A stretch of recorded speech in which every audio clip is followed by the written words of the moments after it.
A graça e a paz do Senhor Jesus. Amém. Que bom que estamos de volta à congregação dos santos.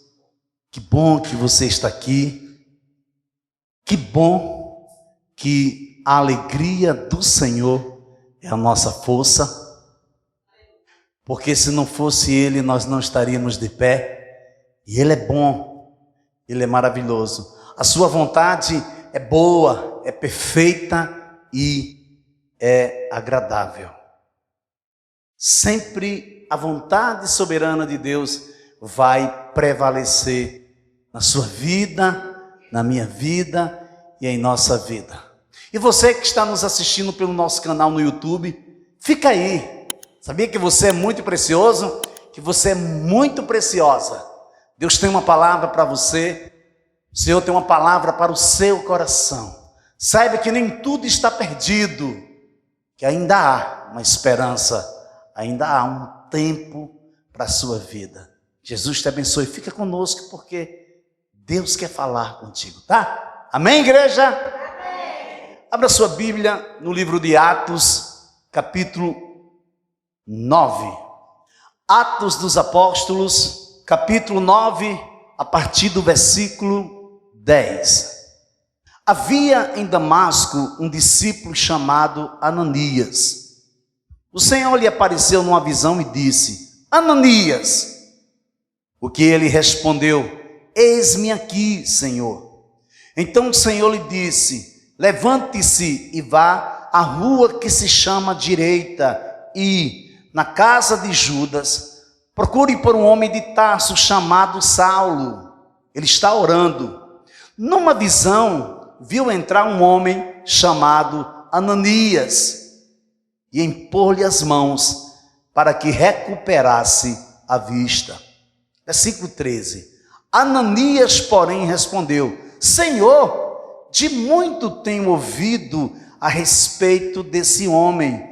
Quanto mal tem feito aos teus santos em Jerusalém. E aqui em Damasco, ele tem autorização dos principais sacerdotes para prender todos os que invocam o teu nome. Mas o Senhor disse a Ananias: vá, porque este é para mim um instrumento escolhido para levar o meu nome diante dos gentios e reis, bem como diante dos filhos de Israel. Versículo 16. Mas eu mesmo vou mostrar a ele quanto deve sofrer pelo meu nome. Então Ananias foi e, entrando na casa, impôs as mãos sobre Saulo, dizendo: Saulo, irmão, o Senhor Jesus que apareceu a você no caminho para cá, me enviou para que você volte a ver e fique cheio do Espírito Santo. Imediatamente caíram dos olhos de Saulo umas coisas parecidas com escamas, e ele voltou a ver. A seguir, levantou-se e foi batizado, e depois de comer, sentiu-se fortalecido. Meu Deus, meu Pai, Tu que és bispo e pastor de nossas almas, nos aquietamos agora diante de Ti. E no nome do Teu Filho Jesus nós te pedimos, fala com a Tua igreja nesta noite. Vem, Senhor, vem trazer o conforto, vem trazer, Senhor, restauração, libertação e salvação nesta noite, em nome de Jesus. E quem crê, diga... Aleluia.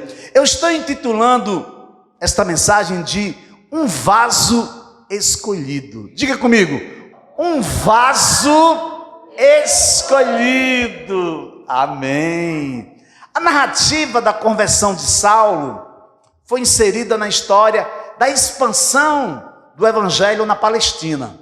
Pedro havia atravessado Samaria pregando o evangelho.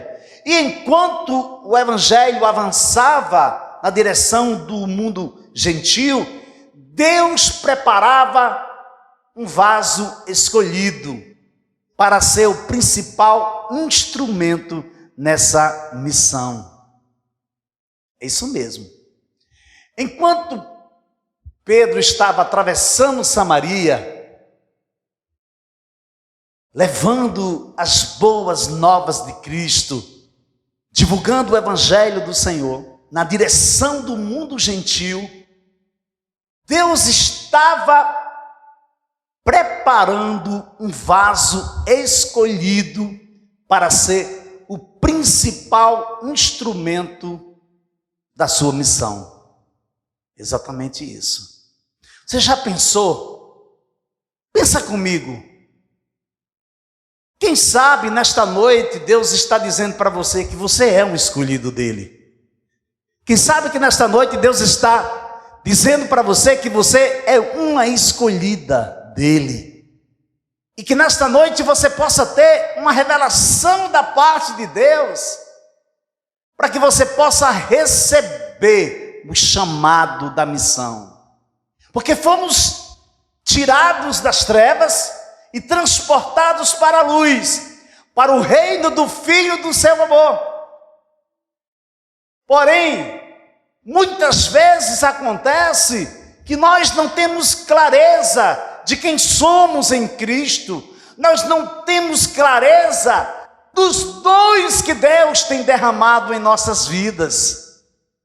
Eu creio que nesta noite Deus está trazendo uma revelação para o seu coração, porque enquanto muitos missionários pelo mundo estão levando o evangelho, estão expandindo o reino de Deus na terra, Deus está preparando um vaso escolhido para cumprir um determinado propósito, para cumprir uma determinada missão. Dou graças a Cristo Jesus, nosso Senhor, que me fortaleceu e me considerou fiel, designando-me para o ministério. A mim que no passado era blasfemo, perseguidor e insolente. Mas alcancei misericórdia, pois fiz isso na ignorância, na incredulidade.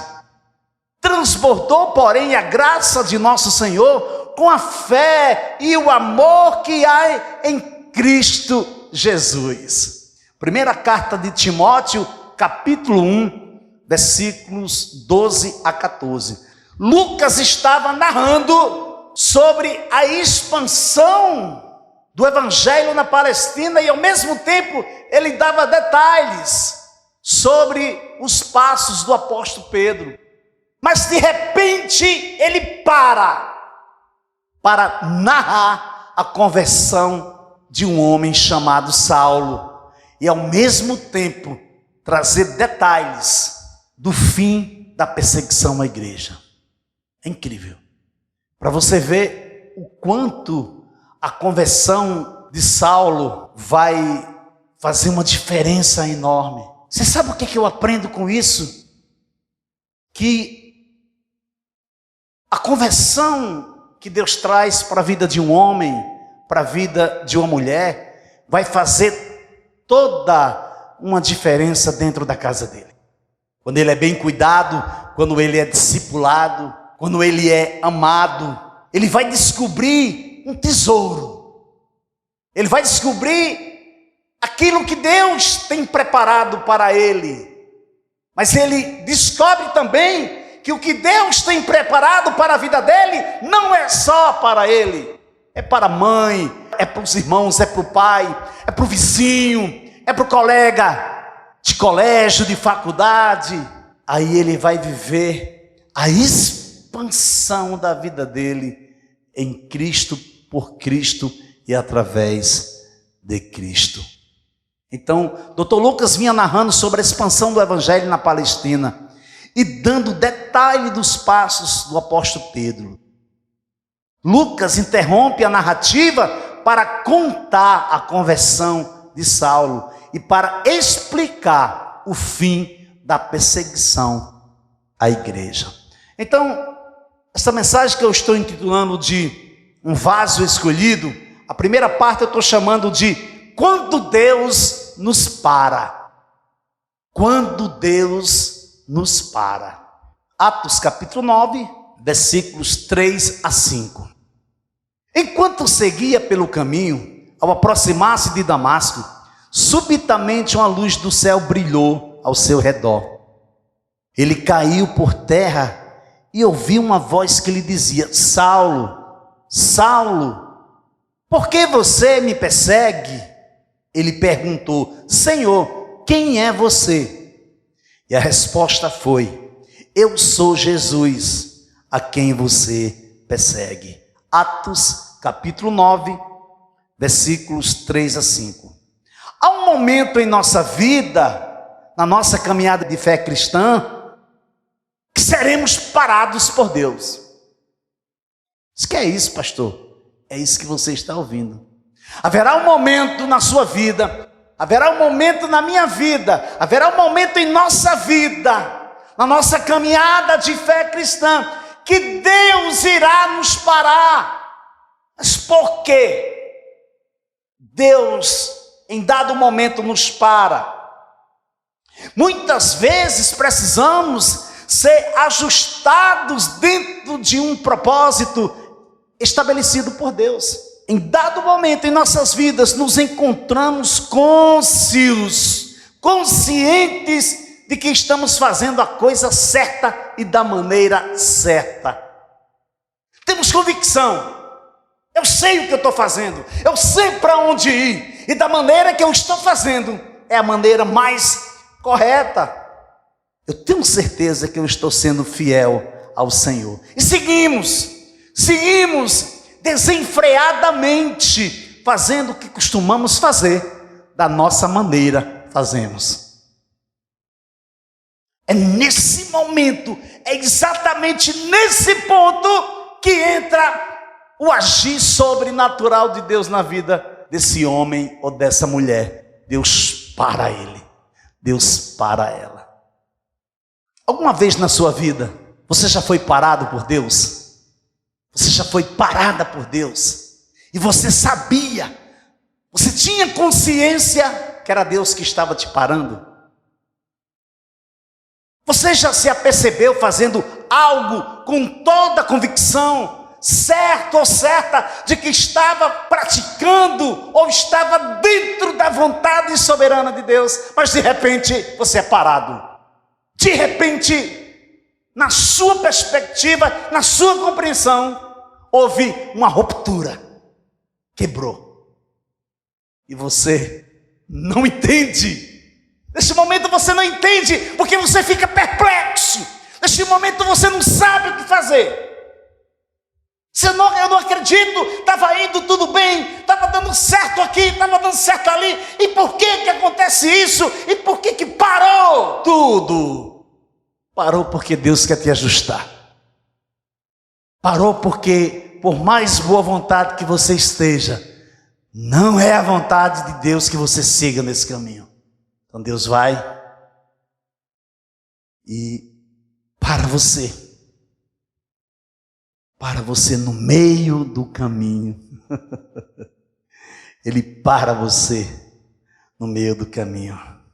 Segundo a narrativa de Lucas, Saulo, respirando ainda ameaças de morte contra os discípulos do Senhor, dirigiu-se ao sumo sacerdote e lhe pediu cartas para as sinagogas de Damasco, a fim de que, caso achasse alguns que eram do caminho, tanto homens como mulheres, os levassem presos para Jerusalém. Atos capítulo 9, versículo 1 e 2. E Saulo fazia isso, amado, com todo zelo. Ele fazia isso com todo desprendimento. Ele fazia isso com toda a força do seu coração. Ele fazia isso com toda a sua disposição, porque para ele estava fazendo a vontade de Deus. Para ele estava fazendo o papel dele, de um homem que foi chamado por Deus para fazer a vontade de Deus. Acontecesse o que acontecesse, ele ia cumprir o que, segundo segundo a visão dele, segundo o que ele tinha aprendido, ele ia cumprir o que ele precisava cumprir. Mas interessante, nesse momento, não havia ninguém na face da terra que convencesse a Saulo que ele estava errado.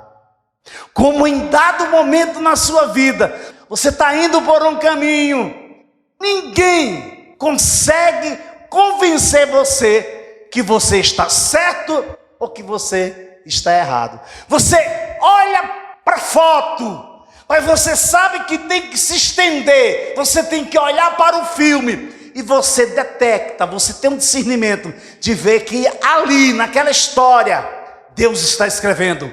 Dentro daquela história, é o melhor de Deus para a sua vida. E se você pudesse, você colocaria dentro do coração da pessoa, dentro da mente da pessoa. Mas a pessoa não vê, a pessoa não quer. Simplesmente a pessoa diz, não quero, não é isso que eu quero. Não é isso que não, Deus, eu não quero. E é neste momento, amado, que somos parados. Foi o que aconteceu. Jesus parou Saulo, literalmente. É como se Deus estivesse dizendo a Saulo, chegou o tempo de você parar. Chegou o tempo de você ser parado. Ao invés de você perseguir os meus santos, ao invés de você ser um perseguidor da minha igreja, agora você vai ser perseguido. Você vai ser perseguido, no entanto, você vai ser um instrumento nas minhas mãos. Eu vou te ensinar, Paulo. Eu vou te ensinar o quanto importa sofrer pelo meu nome.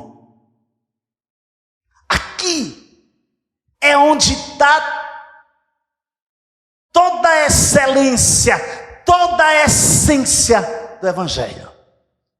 Quando nós entendemos que o sofrimento, ele não vem para nos destruir, ele vem para nos moldar. O sofrimento não vem para nos colocar fora do caminho, pelo contrário, o sofrimento vem para nos treinar, para nos levar para um nível de excelência. O sofrimento vem para que você possa amadurecer, para que eu possa amadurecer.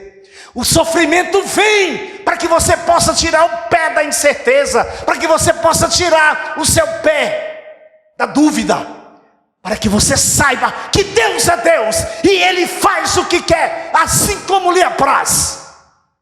Então o sofrimento, muitas das vezes, é uma ferramenta de Deus para segurar você. Você sabia que Deus luta com você? Por que Deus luta com você? Você sabia que Deus luta com você? Mas por que Deus luta comigo, pastor? É porque muitas vezes nós somos teimosos, somos cabeçudos, queremos fazer o que queremos e acabou. E Deus nos segura. Diz, não, você não vai fazer isso. Você sabe por que Ele faz isso? Porque Ele é Pai. E todo pai que é pai, ele luta com seus filhos. Ele segura o seu filho em dado momento para ele não fazer o que ele não deve fazer. E Deus é um pai tremendo. Deus é um pai maravilhoso. Interessante, amados, é que a própria luz que veio ao mundo irrompe no caminho. Surge repentinamente, entra em ação impetuosamente. A luz que veio ao mundo e que os homens rejeitaram, agora na estrada de Damasco, irrompe na direção de Saulo, para fazer uma obra tremenda. É isso que ele quer fazer na sua vida. A luz do Senhor, Ele quer irromper. A luz do Senhor quer irromper na sua vida. Quer transformar a sua mente. Quer transformar o seu coração. Quer tirar o coração de pedra e colocar um coração de carne, com os mandamentos do Senhor. Agora temos que parar, temos que deixar de ser cabeçudos. O presente tem que ser do jeito que eu quero. Porque se não for do jeito que eu quero, eu não quero. E muitas vezes você pede a Deus. E muitas vezes você abre a sua boca, você se ajoelha, você chora, pedindo para Ele. Quando Deus te dá, você diz, não, eu pedi isso não, eu não quero isso. Não é do meu agrado, não quero. Sério, é muito sério. Então a própria luz vem no caminho, surge, subitamente, uma luz do céu brilhou, entra em ação impetuosamente. Saulo, por que você me persegue? Veja bem, embora a maioria dos judeus da dispersão falasse grego, os pais de Saulo falavam o aramaico, e com certeza eles o ensinaram. E tem mais, o aramaico era a língua, ou é a língua, usada nas escolas rabínicas em Jerusalém. O interessante disso tudo é que, a princípio, você não compreende muito bem o que está acontecendo, sabia? Quando você é parado por Deus, você fica tipo como quem sonha. Você não sabe o que é que está acontecendo. Você não sabe discernir as coisas direito. Aos poucos vem chegando a compreensão. Você não consegue assimilar o significado da experiência. Você está passando por aquela experiência, mas você não tem convicção, você não tem um discernimento. Por que você está passando aquela experiência? Saulo estava na companhia de uma caravana. Existe um conflito teológico de interpretação, que se eles ouviram a voz que falava com Paulo ou não ouviram. Contudo, na minha compreensão, falo eu particularmente, defendo que eles ouviram a voz de Saulo falando com Jesus. Contudo, eles não viram Jesus e nem tampouco ouviram a voz de Jesus. Porque só quem ouve a voz de Jesus é quem está sendo chamado. É incrível. Eu vivi essa experiência. Eu e a pastora, nós tivemos essa experiência impactante com Deus. No momento que eu pensava que eu estava vivendo o ápice da minha vida em relação à profissão. Eu era diretor de um projeto social, o qual nós tínhamos 130 crianças. E tudo que eu colocava a mão dava certo, pela misericórdia de Deus. Era tanto trabalho que eu trazia o trabalho para casa, eu não tinha tempo mais para a família. Josué tinha 3 meses, é isso, pastor? 3 meses, e a pastora falava para mim, meu filho, você precisa parar, você precisa ter um tempo para a gente. Mas eu não entendia. E no dia 22 de novembro de 2009, Deus nos parou. Nos parou porque quem ia no carro era a família. Você percebe? Que quem estava cometendo o erro era eu, porque eu era um sacerdote, mas quem sofreu as consequências foi minha família toda. E a gente cai naquele abismo, e ali nós não sofremos um arranhão sequer. Quando nós subimos para a pista, Deus começou a falar comigo e com a pastora, somente eu e ela ouvia a voz de Deus. Foi quando Ele nos comissionou para esta obra. Então somente aquele que é chamado para a missão ouvirá a voz de Deus na hora que Deus pará-lo. Isso não quer dizer que você não vai ouvir a voz de Deus no seu tempo sozinho com Deus, na sua vida relacional no dia a dia. Não, não é isso que eu estou falando. Eu estou falando uma missão específica. Uma missão específica. Na minha compreensão, Na hora que Deus para um homem ou para uma mulher, no caso ele parou o carro que vinha com a minha família. Por que foi Deus que nos parou? Por que eu tenho tanta convicção? Porque nós não sofremos um arranhão, amado. Deus tinha uma missão. E na hora que o carro vai cair no abismo, eu digo: Senhor, perdão, a culpa é minha, porque eu desliguei a chave do carro. Aí a direção travou e foi em direção ao abismo.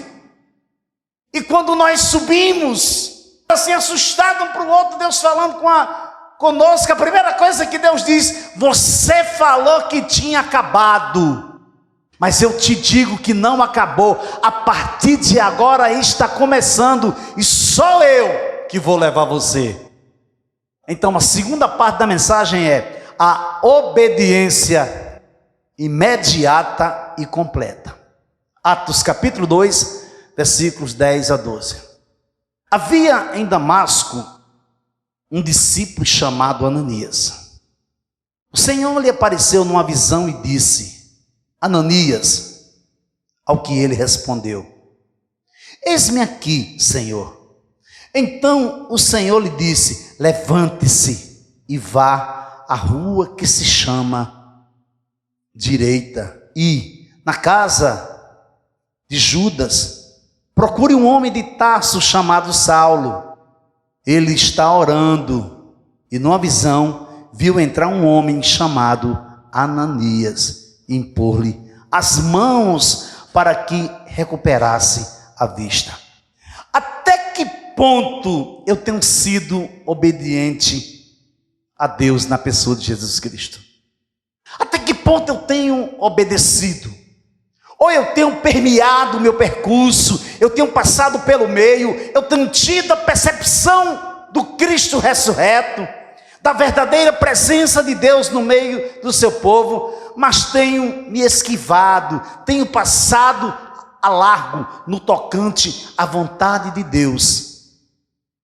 E por saber que Ele é bondoso, que Ele é misericordioso, extremamente amoroso, longânimo, um Deus que é tardio em irar-se, eu vou levando do jeito que eu quero, eu vou empurrando com a barriga, eu vou dizendo: não, olha, Deus me entende, Senhor, eu fiz aquilo, me arrependi, mas eu fiz porque eu sei que tu me perdoava. Mas Deus não me perdoa, pastor? Não é isso que eu estou dizendo. Deus lhe perdoa quantas vezes você pecar. Só que tem o seguinte: Deus não quer que você viva pecando. Deus quer restaurar a sua vida por completo. Deus quer que você possa romper em fé.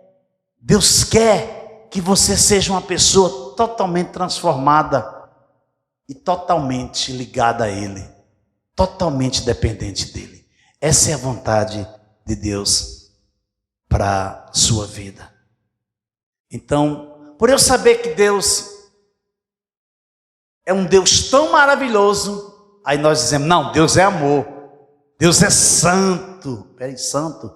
Sejam santos assim como eu sou santo. Sem santidade ninguém verá a Deus. Aí você: não, mas Senhor, tu entende. Aí você esquece a terceira parte. Você esquece que Deus é justo, que Deus é juiz e que Ele é fogo consumidor. Meu Deus, cuidado, isso é muito perigoso. De uma hora para outra, Deus pode surpreender você, Deus pode parar você no caminho. Quando Deus se revela para Ananias, ele não compreende muito bem o que está acontecendo naquele momento. Ou seja, Ananias ouve atentamente, mas se vê na condição como se estivesse dando uma explicação a Jesus, e como se essa explicação fosse um alerta. Peraí, Senhor, tu parece que não está bem entendendo não, parece que tu não sabe o que está acontecendo, parece que tu não sabe quem é esse tal de Saulo não. Eu vou te contar uma coisa: Senhor, de muito tenho ouvido a respeito desse homem, quanto mal tem feito aos teus santos em Jerusalém. E aqui em Damasco ele tem autorização dos principais sacerdotes para prender todos os que invocam o teu nome. Eita Jesus! Atos capítulo 9, versículo 13 e 14. É desse jeito, amados, que nos comportamos. Não entendemos tudo o que Deus quer nos passar, quer nos revelar. Somos truculentos, somos cruéis, somos indiferentes à voz de Jesus. Quando se trata de obedecer e realizar uma tarefa que nós discordamos. Não. Senhor, tu queres fazer isso. Tu queres isso para a minha vida, porém, não é isso que eu quero.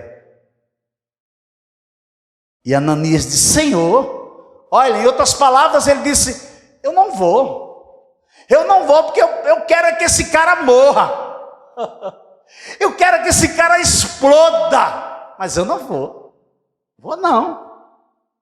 Aí sabe o que acontece?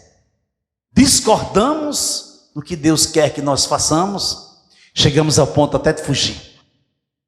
Fugimos para qualquer lugar, pensando que podemos se esconder de Deus, mas não podemos. Você lembra de Jonas? A missão era para Jonas ir para onde? Para Nínive. O que ele faz? Não vou não. Ele vai para onde? Ele vai para Jope, compra passagem e para Tarsis. Fugiu da presença de Deus. Agora veja bem, abra aí sua Bíblia em Salmos 139, versículos 7 ao versículos 12. Para onde eu poderei escapar do teu espírito? Para onde poderia fugir da tua presença? Se eu subir aos céus, lá estás. Se eu fizer a minha cama na sepultura, também lá estás. Se eu subir com as asas da alvorada e morar na extremidade do mar, mesmo ali a tua mão direita me guiará e me susterá. Mesmo que eu dissesse que as trevas me cobrirão e que a luz se tornará noite ao meu redor, verei que nem as trevas são escuras para ti. A noite brilhará como o dia, pois para ti as trevas são luz. Salmos 139, versículos 7 aos versículos 12. Levante-se e vá à rua que se chama direita, e na casa de Judas procure um homem de Tarso chamado Saulo. Ele está orando, e numa visão viu entrar um homem chamado Ananias, e impor-lhe as mãos para que recuperasse a vista. Não se sabe sobre Ananias, não se sabe muito sobre Ananias, exceto o que nos conta essa passagem do capítulo 9 de Atos. Nem sabemos como o evangelho chegou a Damasco, nem como Ananias se converteu. A obediência de Ananias foi imediata e completa. A recepção do Espírito Santo, por meio da imposição das mãos de Ananias, foi uma experiência excepcional e não uma coisa normal. Tremendo. O que foi que aconteceu?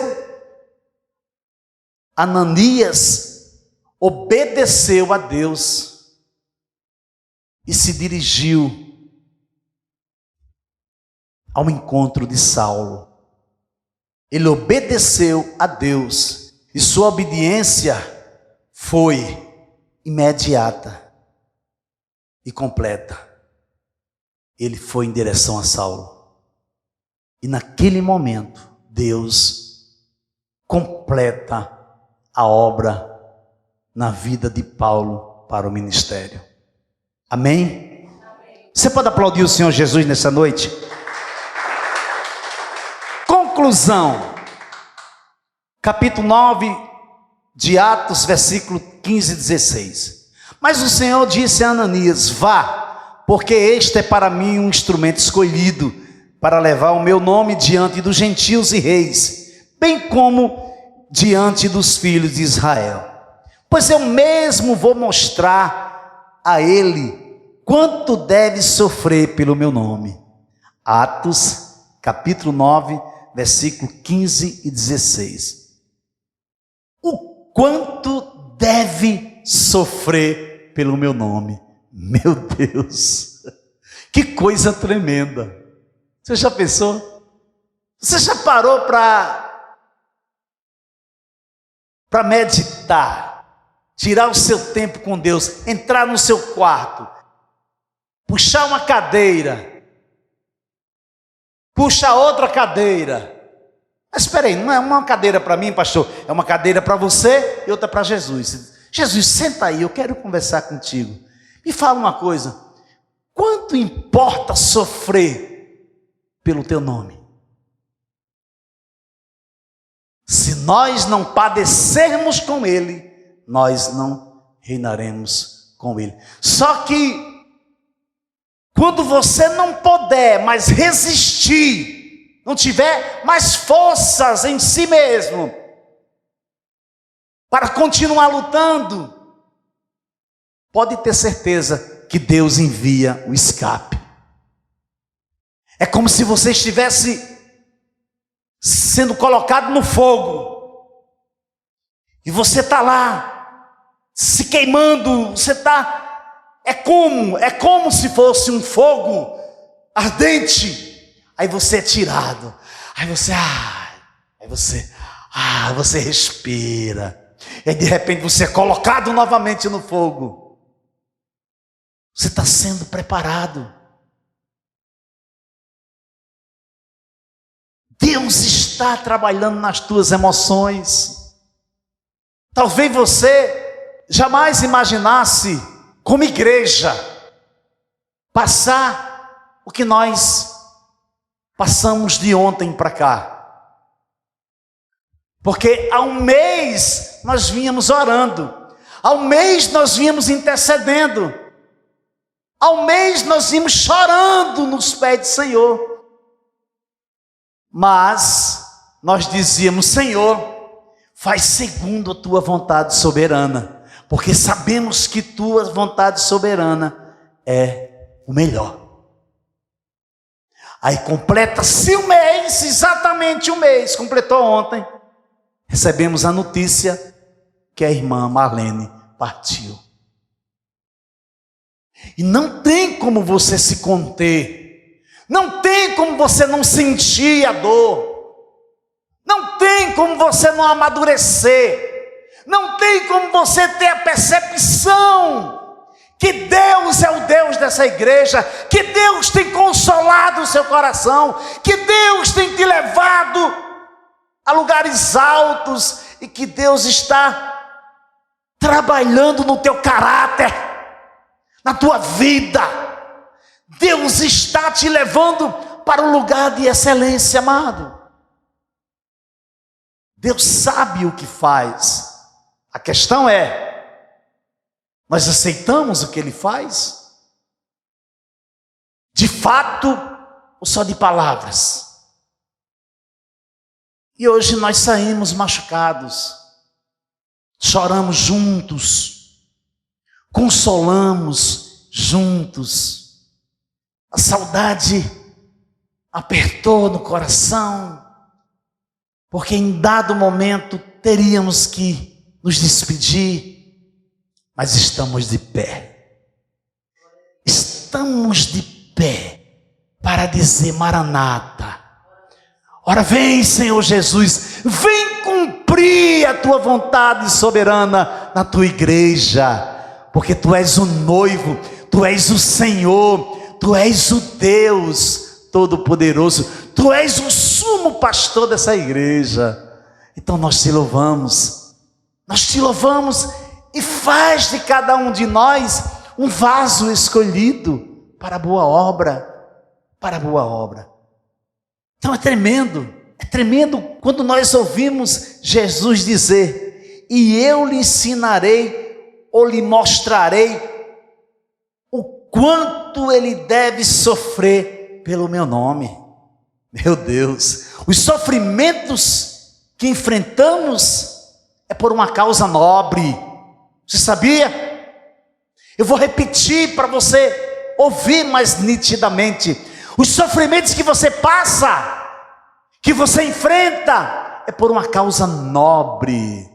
Deus está nos aperfeiçoando através da alegria e da dor, no muito e no pouco. Se necessário passarmos fome, passaremos, mas temos convicção. Contudo, em nada Ele nos faltará.